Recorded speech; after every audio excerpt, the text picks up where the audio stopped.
said a hip hop, you don't stop. Check it out. It's your man Wonder Mike. This is the Master G. It's your boy DJ T Dynasty. And this is Hidden Diggity Dog doing it real big, you heard. And we are the Sugar Hill Gang.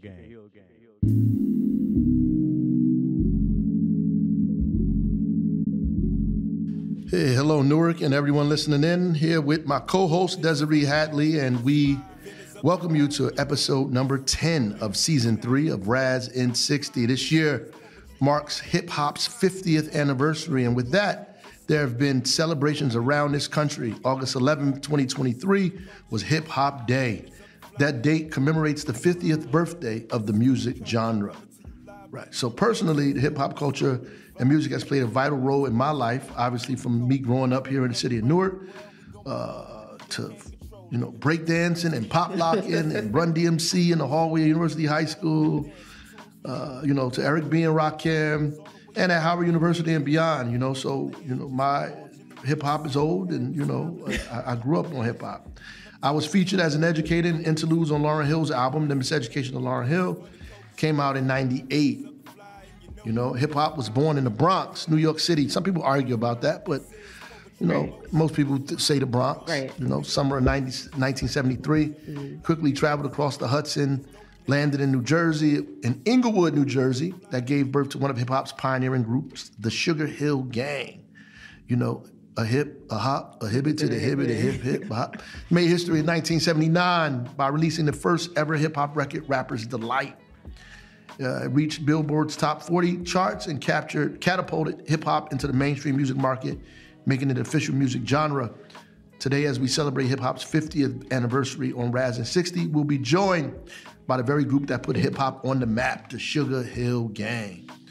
Before we talk to them, though, we'll have a conversation with Newark-born and raised hip hop artist turned West Ward Councilman Dupree Kelly, alongside hip hop artist, educator, and co-founder of 24 Hours of Peace, Hakeem Green.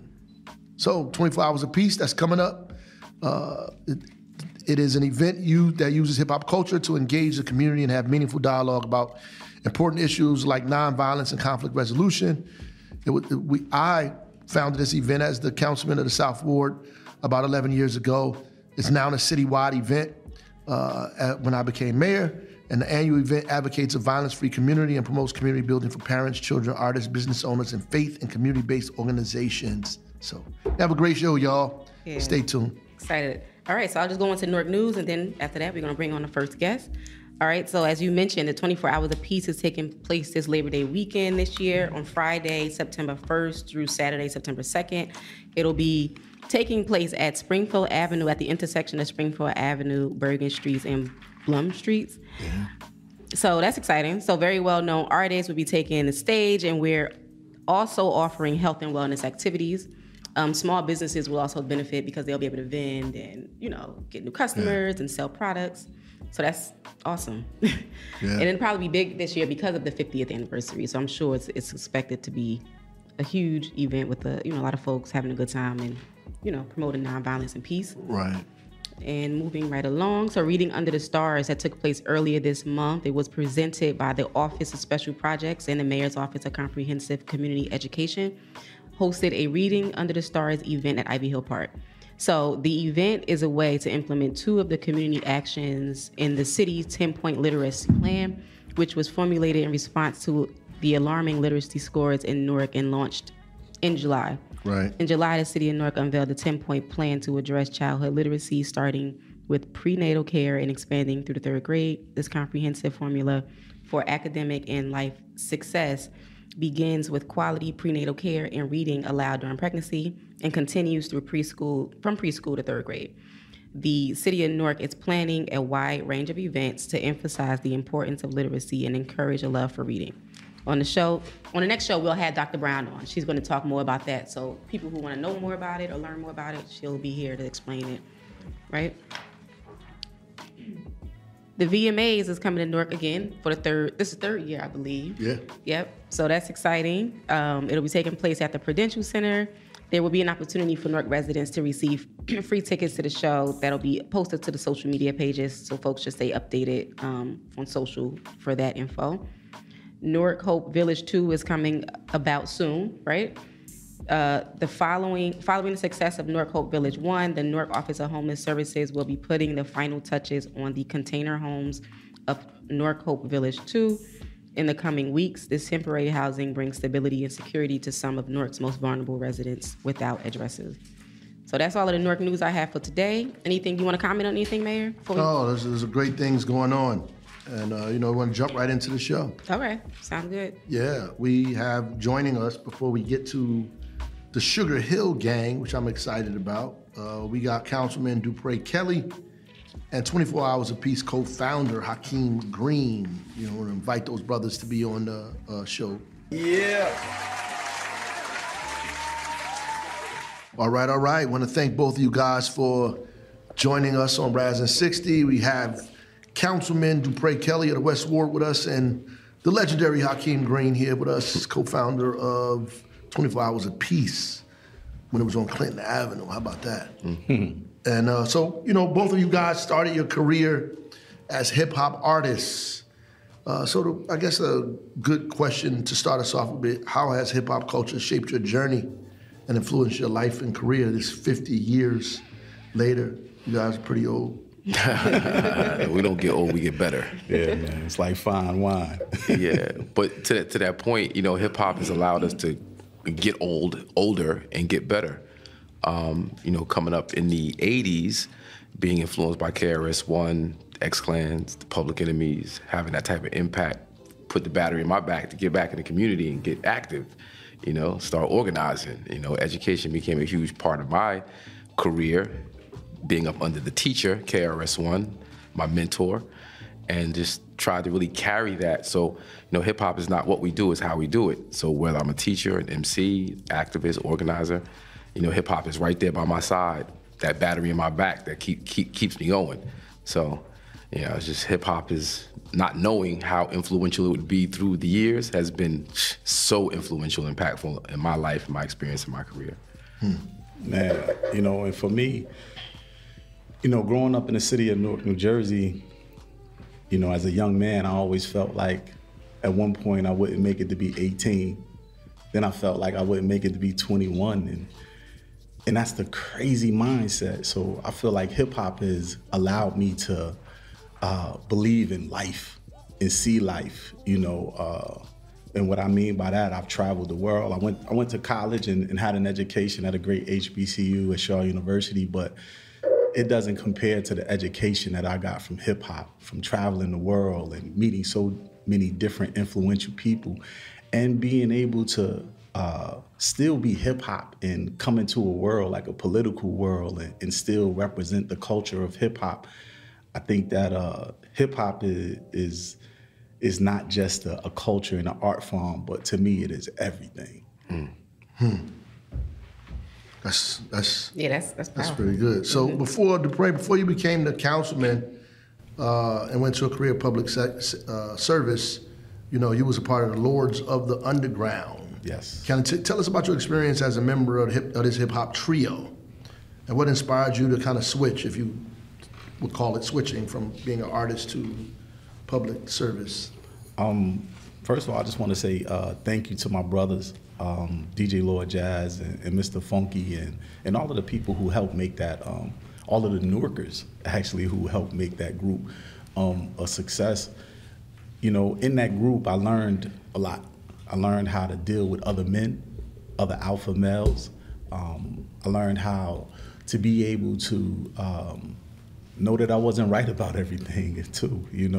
I learned how to interact with different groups of individuals, from the business sector, dealing with entertainment corporations, and I learned manhood by being in Lords of the Underground through my manager, Hafiz Fareed, who challenged us all the time. If you think about Lords of the Underground, we never really had a disrespectful type of lyrics. We never disrespected women.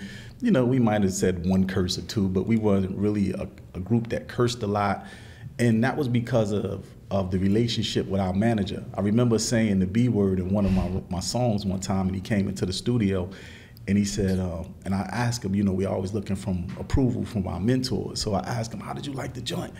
he was bopping his head, and he said, you know, it was cool, but that line that you just said, he's like, who are you talking about? You talking about your mother? And it shocked me. I was like, my mother? What you mean, my mother? He's like, oh, my bad. He's like, what, you talking about your grandmother? You talking about your sister? And I was like, yo, you trying to be funny? He was like, nah, I'm just saying, if you say that, then somebody's gonna respond like I just responded. So I'm not telling you to change it, but challenge yourself more. So I learned through that group to challenge myself more.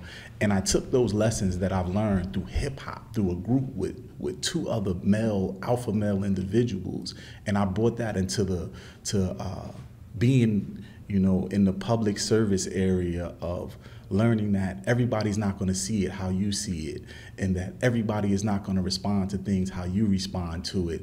And it taught me how to deal with individuals in the public, man. So hip hop actually helped me become a public servant.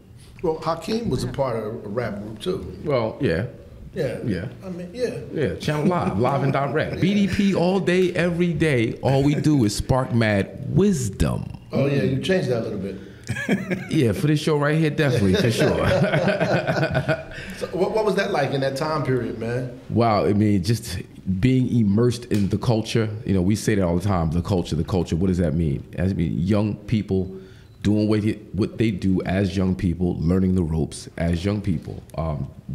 Going to Montclair State, meeting Tuffy as a dancer, because I was a background dancer. I used to get my scuba and scrap on. Wow, I didn't know that. What? Yeah, he got busy. You gonna see me at 24 hours apiece. I've never seen you do any dances at 24. Oh, you about to catch that work. Why? I'm from Jersey, son. We do flat top the whole joint. So I used to background dance for Naughty by Nature when they were the new style. Wow. All right, and I actually met my partner, the other half of Channel Live, Tuffy, in a dance battle against Wyclef and Proswell at Montclair State. That's how me and Tuffy met. Yeah. Had to serve Wyclef up real fast. Matter of fact, I caught him. Well, that's not hard though, brother. Yeah, well. And so, me and Tuffy, got together, became frickin' frack. It was about going to clubs every Thursday, Friday, Saturday, but also getting back to getting in the community. So when we started ACT Now, African Children of Tomorrow Now, Tuffy was involved in that. We were chasing KRS-One, chasing Public Enemy, chasing X-Clan, just being immersed, not just from the rap side of it, because we hadn't started rapping yet, but being around the energy as dancers. And then once we saw Naughty by Nature blow up with OPP, it was like, all right, it's time to put away the dancing shoes and pick up this pen. And that's when I started, taking recording seriously. That's good stuff, man. Yeah. Yeah, that's good stuff. And you got something, Des? I know you got a couple of questions. Yeah, so I wanted to ask Councilman Kelly a few questions. So music artists running for political positions has become increasingly more common. Some examples is rapper Shine became the leader of opposition in Belize House of Representatives, and the leader of Belize United Democratic Party. Rapper Scarface came close to a victory in Houston for the city council as he ran for a runoff for the vacancy back in 2019. He didn't win, but he came very close. Mm-hmm. So as a councilman now, you successfully won political office here in Newark, transitioned from rap into as a public servant, becoming a public servant. What similarities, if any, you kind of touched on it a little bit, but what similarities, if any, have you noticed between your two career choices? So where are they similar as far as being a rapper and becoming a political? What people don't realize, man, is, early on, like I said, my manager, Hafiz Fareed, he was a mentor of mine. I had, I used to search out mentors and I knew I had to become the person that I wanted to be, because there was no men around me to, really show me. I didn't have my pops in the house. So I used to search for these mentors. And this one guy I came across, he just happened to be the chief of staff for Ralph Grant, Dr. Ralph Grant, I believe the third. He was councilman and I believe for the South Ward at one point, and then at large. And him being the chief of staff and then him taking a liking to me and putting me under his wing, I was in the public service for a long time, even before I became a professional rapper or a signed rapper. The first person I ever canvassed for was Ralph Grant. The first person that I started to do things for in the community was Ralph Grant.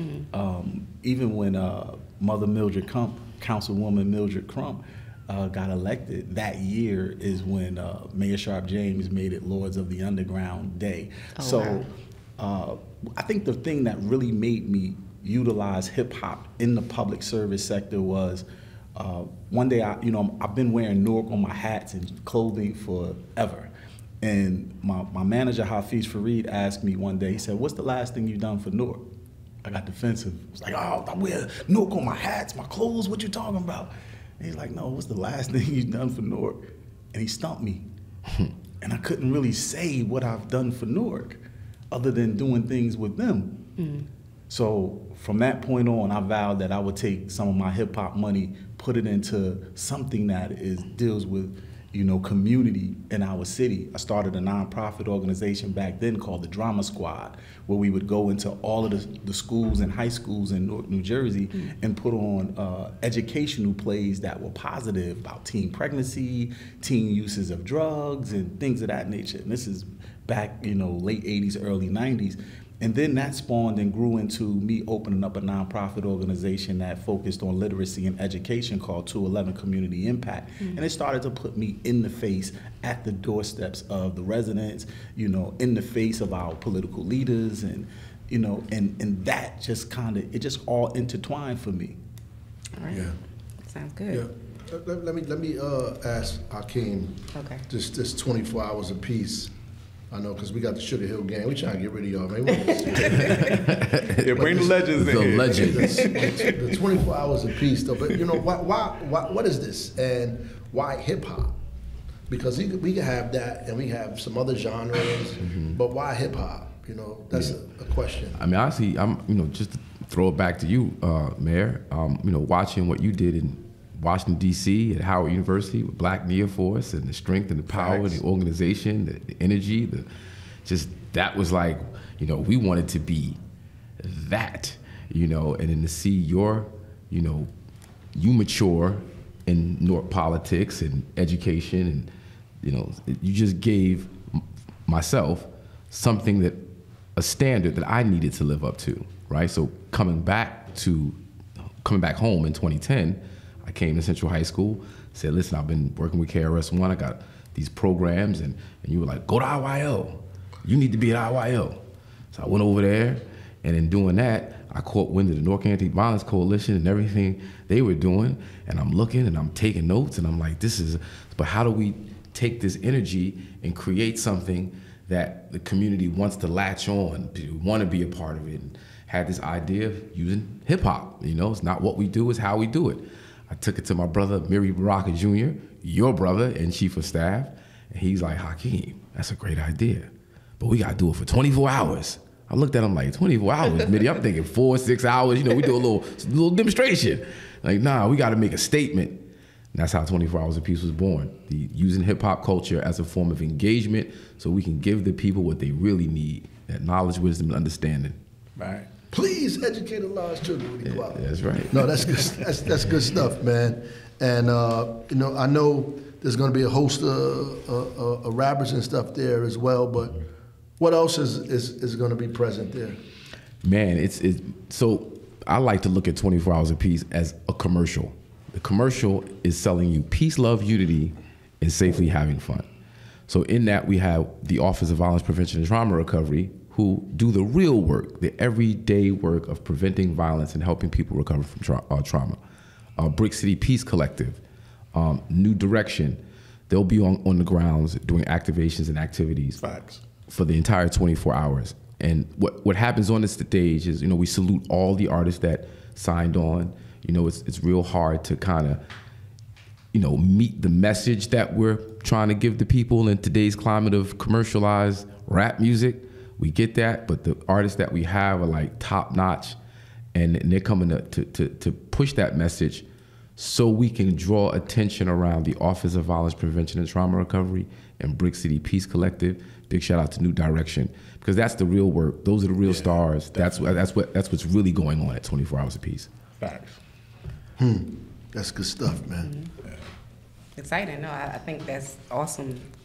So what is available for like children, young folks, moms who want to come with their kids? We got the bouncy houses. We're going to have face painting, of course. We're going to have health and wellness on Saturday from 8 to 12 with we definitely encourage young people to get out there and be involved. We got the bartenders that come out. They do the calisthenics, the pull-ups, the push-ups. We got Nikki D, the first female rapper signed to Def Jam. That's right. You know what I'm saying? She's going to come out. She does health and wellness with us. We're going to do yoga.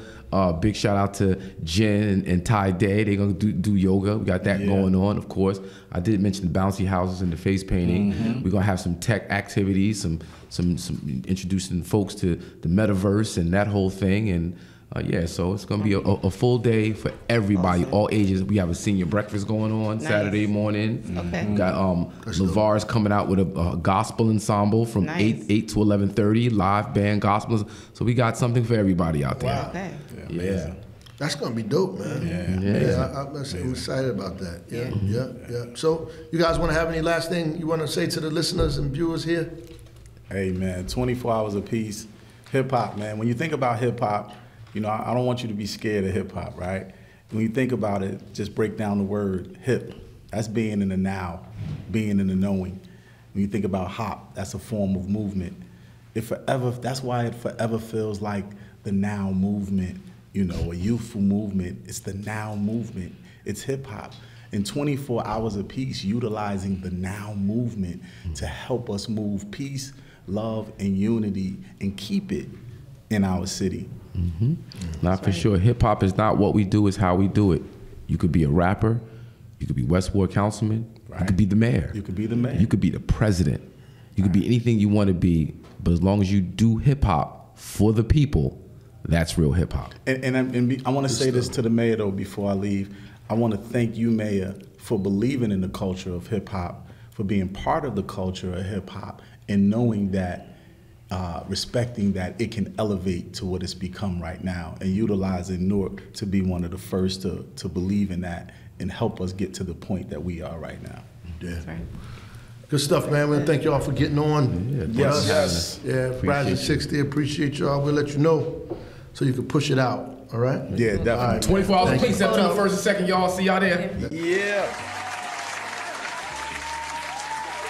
All right. Just want to first thank you guys for blessing us today, being a part of Rising 60 show here in the city of Newark. Mayor Baraka here, my co-host Desiree with us as well. We do this podcast as often as we possibly can. It is the 50-year anniversary of hip-hop. You guys know that. Yeah. And, I'm sure you've been busy because of that. No doubt. A lot of people have been as well. Yes. Just want to take you back to the Rapper's Delight and to that moment and really first talk about, that rap record and what inspired you to make the decision to be rappers at the time. Like, just take us to that moment. Was that 1979? 1979, August. Take us back to that. Mike, you go ahead and start. All right. It's so weird because I was the last one to be chosen. Guy and Master G and Hank were kind of battling up at Miss Rob's house, and she couldn't decide who to choose because she was just going to use one guy. And then it was late. It was like 3 o'clock in the morning. And I was going through some hard times. So I said, speak up, man, to myself. And I said, Miss Rob, I can rap too. And she heard the tape of me earlier where I had a bad cold. It was whack. But then I took a deep breath in. I looked around her house, and I started hip hop, baby, the hippy dippy hip hip papa, you don't stop the.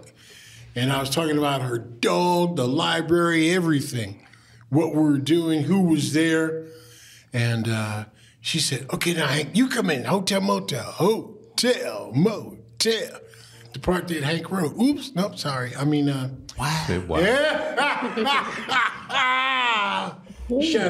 Shout out to Grandmaster Kaz and the place to be. True that. No doubt. And then Guy joined in, and he almost didn't make it Mike, because they don't know my name is Guy. his rhymes were whack. But we let him. He was. I said, "Oh, he's a little kid. Give him a break." Guy this, guy that, and people are like, "Who is Guy?"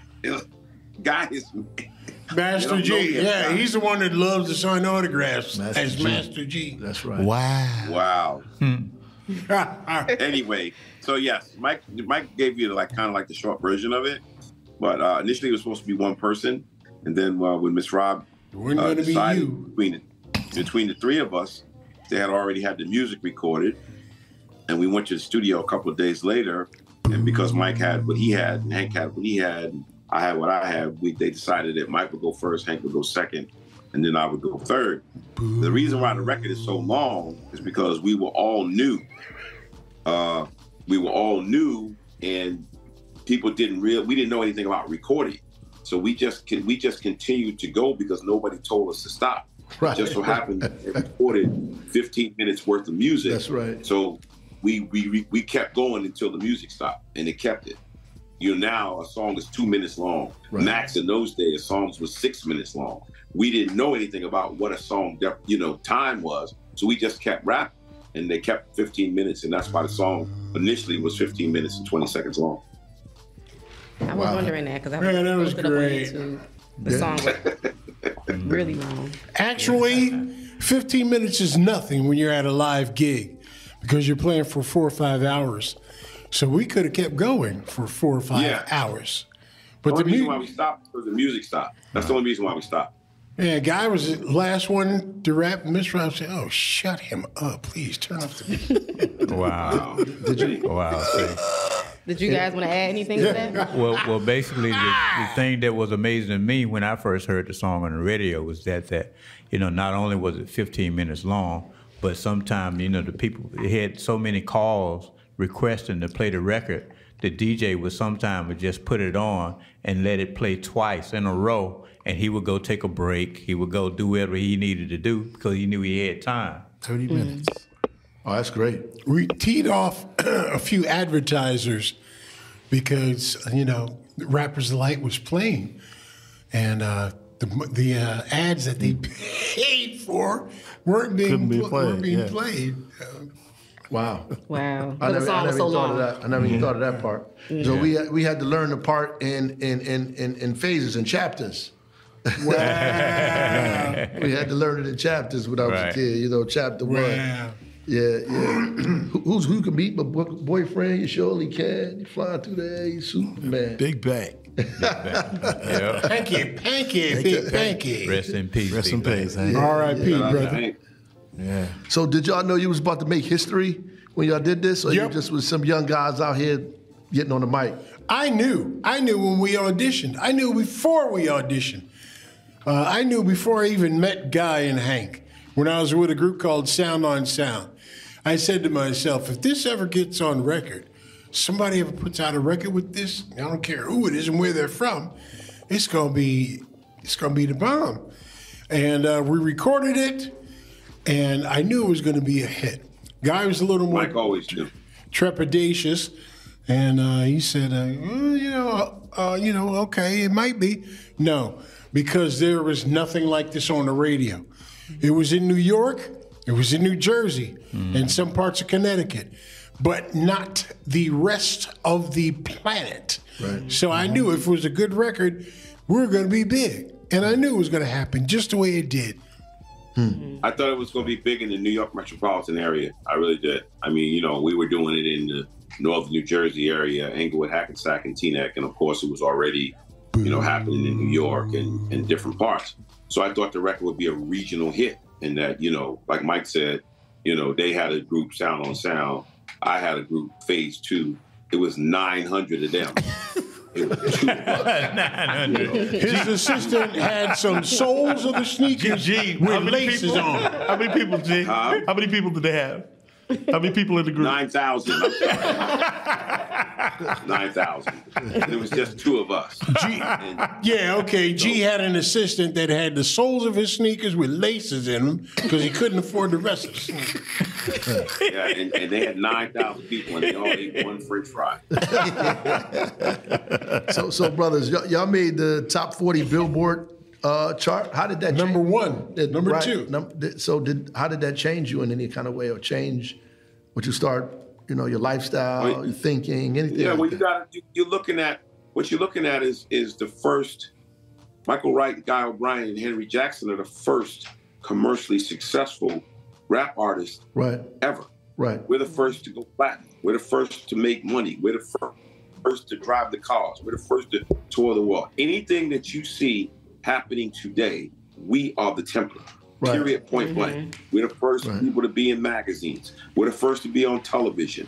We're the ones that brought it to the world. So yes, when the record broke, it was a huge success. And anything that you've ever seen in any group, the Jackson 5, Earth, Wind & Fire, whoever, we experienced that and we still experience it to this day. Right. Yeah. Right. That's the reason why all over the world, no matter where we go, the first question or the first couple of questions that people always ask is that, how does it feel to, really, hip hop started with you guys. You invented it, and the answer always been, now Sugar Hill Gang didn't invent hip hop, but they introduced it to the world. Right. Yeah, I read that your song was sampled over 270 times. Like, how does... Where's my paper? I don't know about you. I'm getting my check. That's something. Yeah, so that's crazy. I read that like Ice Cube, Snoop Dogg, Lords of the Underground. We just had Duke Kelly, Curtis Blow, Pitbull, Slum Village. Missy Elliott. Yeah, Missy Elliott. Yeah. So you guys have been sampled a ton of times. That's the catalog. That's the About catalog. the catalog, not just Rappers Delight. Right. The catalog. Apache. Right. That's the catalog. That's right. Our catalog has been sampled Right. at least 200 times, and it's been from everywhere from J-Lo to, like you said, the Beastie Boys sampled us. So, Right. You know what I mean? Absolutely. But I wonder what Curtis sampled. he did use some pieces. So Curtis used a beat you made up in the house, Mike, last week. Wow. Even your boy from Newark, Mr. Redman. Redman. He did it. Shout out. Shout out to Newark. Shout out to absolutely. Eric Sermon. Eric Sermon and Keith Murray. Yes, sir. Redman. Keith Murray. Yes, sir. I don't know if your audience knows. This is one to Mike. But for the first 9 years of my life, I grew up in Newark. really, Yeah, I lived on Shepherd Avenue, Belmont Avenue. Wow. Went to Maple Avenue School in Beth Israel Hospital. And I went. We lived on Schuyler Avenue. Right. Hung out on Lyons Avenue and Belmont Street. That's What? my neighborhood. We know all. Oh my God! Are you kidding me? Went to the Avon Theater. Come on. Yeah, that's pretty old, the Avon Theater. Yeah, yes, brother. Avon Theater. What? That's all right. So hip hop, and everything that's happening now, there's a lot of change that's happened from when you guys did it in '79 to what's happening today in 2023. It's like leaps and bounds from where anybody would imagine it could ever be.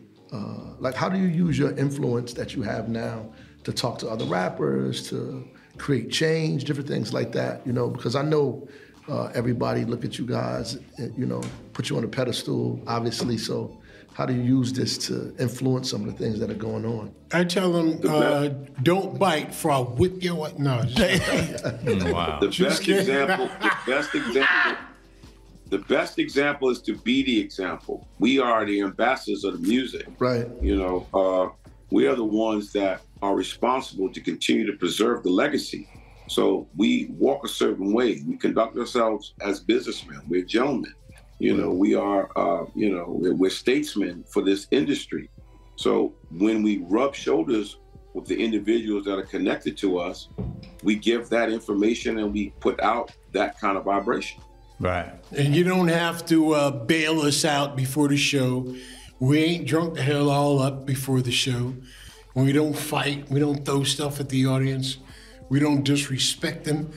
Because I'm a very pragmatic guy. And you're getting paid because people are coming through those doors who have paid to see you. Right. Now, have some respect. I got a love affair with my audience. I don't care if it's Phoenix, Arizona, Stockholm, Japan. Stockholm, Sweden. Mike.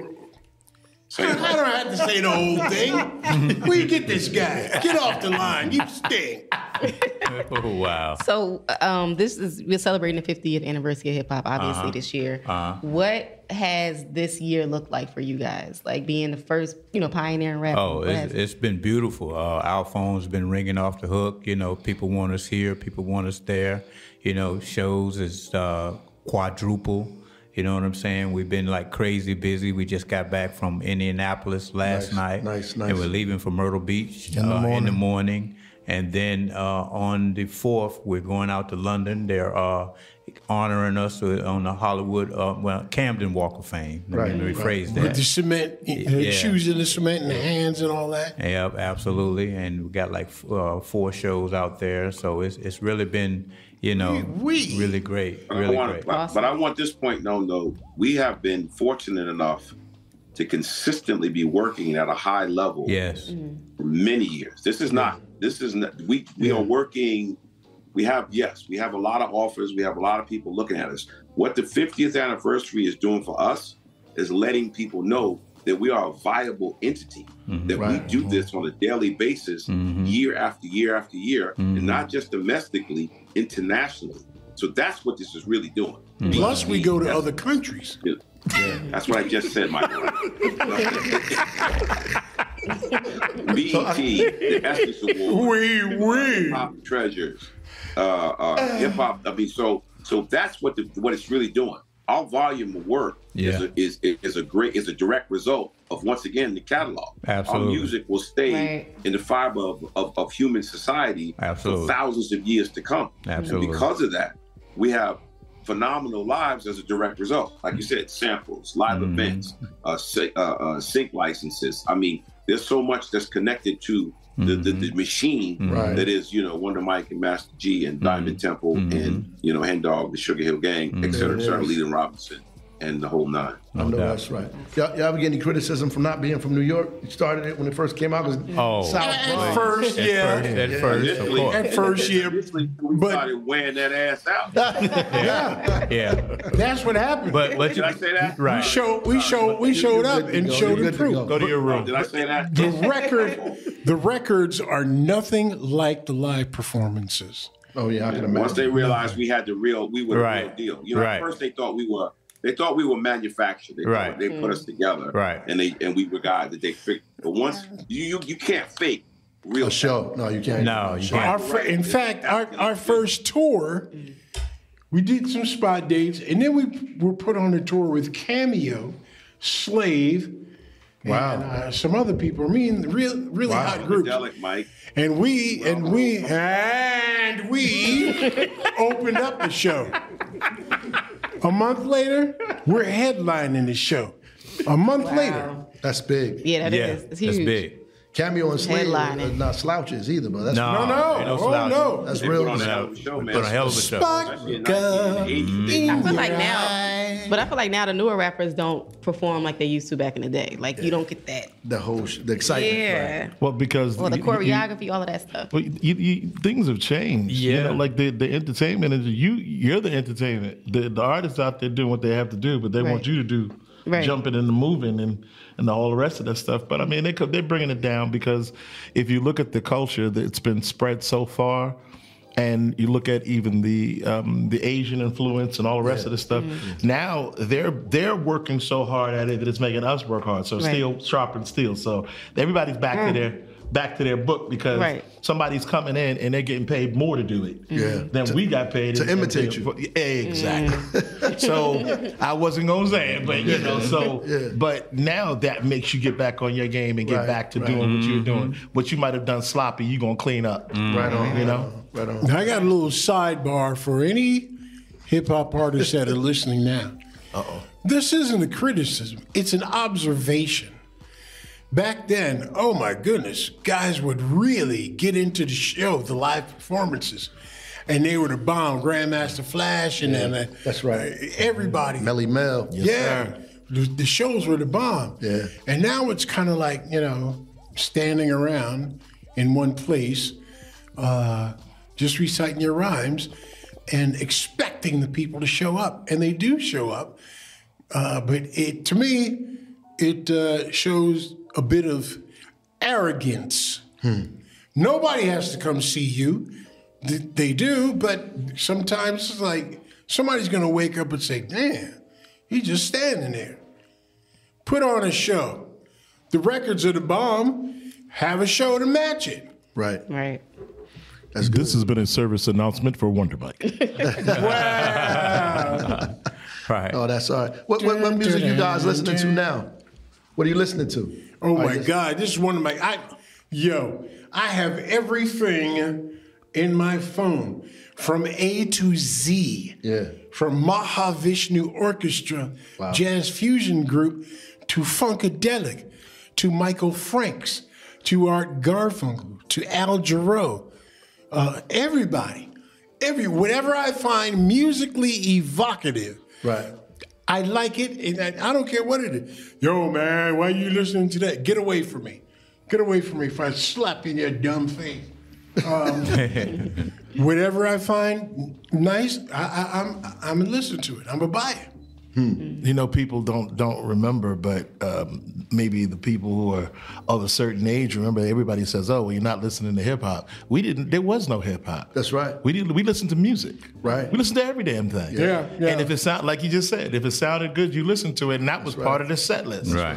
So it wasn't. Oh, that's stupid. That ain't hip hop. Right. It's music. Right. And that's what you. I thought the '90s were the bomb when they combined hip hop and R&B. Right. Yeah. That was dope to me. Right. Yeah. I mean, I grew up on, Marvin Gaye, Earth, Wind and Fire, Parliament Funkadelic, Prince, Stevie Wonder, But now I do listen to Drake, you know what I'm saying? I listen to Hove, that kind of thing.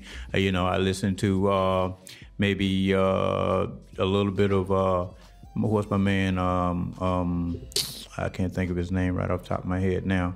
But it's a lot of new artists that I'm really feeling and listening to. Rick Ross, that's what I was trying to think of. Yeah. I like their new music. You know what I'm saying? You got to be open. You have to. You have to. Yeah. Yeah, we having a 24 hours apiece this weekend. Mm-hmm. Most of the headliners, I have no idea who they are. I got to figure that out. But you guys. Wow. It helps having still having. I have no idea who these people are. Kids in the house, so you get a sample of everything that's happening. So all I got to do is leave my door open because my kids will be playing. The new guys are sampling your music anyway. So right. And the thing about it, they think it's a brand new record whenever it comes out. Most of the fans. That's true. Right. Yeah, exactly. A lot of people think Run DMC was the first hip hop group. They do believe. They do believe. And they were the first. I've heard and read several publications where they said Run DMC was the first group on Soul Train. No, they weren't. We were. We beat them by like 3 or 4 years. D, what's up? Yes. So we want to bring. I'm listening. I mean, everybody sounds great.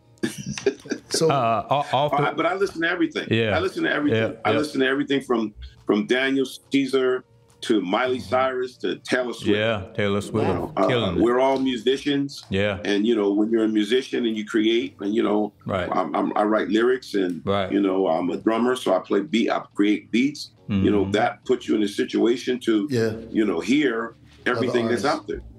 Yeah. So somebody want to follow you, how do they do that? And where's your next show and all of that stuff? Well, you can follow me at Master G Sugar Hill. Yeah. The next show is Myrtle Beach, right, Diggy? Yep. Yeah. Yep. You can follow me at The Real Hen Dog. You know what I'm saying, on IG. We have my Facebook page. We have on Facebook and IG. We have Sugar Hill Gang. Then we have Sugar Hill Gang 79, and we have the official Sugar Hill Gang. Okay. Okay. Any last things? We're gonna wrap up a little bit. Any last things you guys want to make sure that we know, the audience knows before you get out of here? Any lyrics you want to spit? Anything? You know what I mean? And take it easy. Take it easy. The Sugar Hill Gang is still viable. Of course. It's like almost 1980 all over again. Yeah. With the volume of work and the exposure through print or TV. It's crazy. We're getting all this love. And stay tuned because we are working on some new music. And, that's good. Yeah, we're not done yet. Nice. It's not done Nice. Without a doubt. Nice. Yeah. Nice. Including a little message to the people called Wake Up. Yeah. Oh, that's all right. For real. Yeah. Absolutely. Come get a dab of some more delight coming from the hypest hype Mike. Wonder the Wonder Mike. The party rocker, smooth hip hopper. Oh, house shaker, big fly little brother in the house. Yeah, you know the sound. The original, the lyrical, biggest on the mic around. Sugar Hill, back in full effect. Hit the spot, mic check, and jet next. We, whatever. No doubt. All right. Sugar Hill Gang, y'all. Thank you for getting on with us. We appreciate y'all. Raz and 60. Brother. Welcome to Newark. Thank you. Again and again. I'm sure you'll be here several times. but Absolutely. God bless y'all. I wish y'all the With that best. egg and sausage sandwich. I'm about to go over to the Crab Palace right now.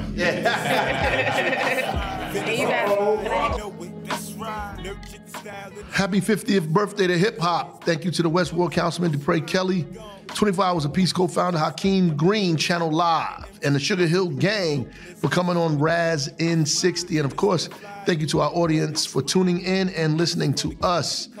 Make sure you share this episode and all other episodes of Raz in 60 with your family, friends, and social circle to stay updated on the many, many exciting initiatives that are in transforming Newark. And remember, the thing about hip hop today is it's smart, it's insightful. The way they can communicate a complex message in a very short space is remarkable. And that comes from President Barack Obama. God bless you. See you next time. This is for the culture.